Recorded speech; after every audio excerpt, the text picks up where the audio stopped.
Tonight, we are learning more about how the state might get involved in helping Wayne County solve its financial problems, but not all elected officials in Wayne County want it to happen. 7 Action News reporter Jim Kirshner is live downtown with the very latest for us. Jim.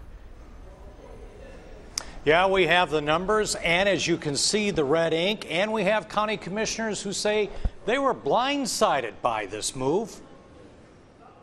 We're not going into bankruptcy.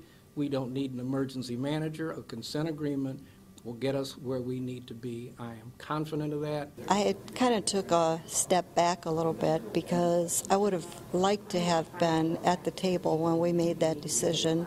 As far as the involvement of the state, they have been over Wayne County's shoulder for several years. That's not new. So that's why I think it's so important that this body make responsible decisions. One commissioner even shows us this graph that indicates the Wayne County deficit has been reduced and the trend is continuing with their work. So you're saying you don't need the state involved?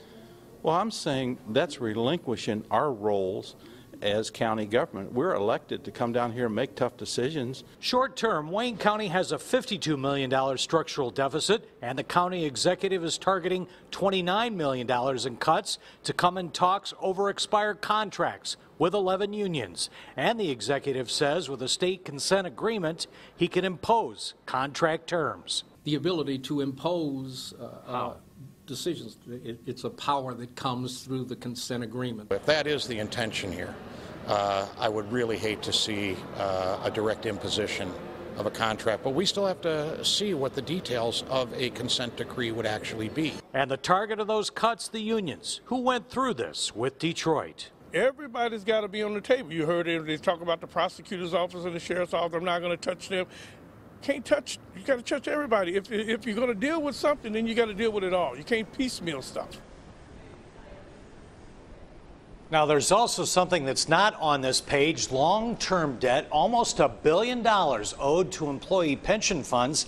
How does that ton of red ink play into all of this?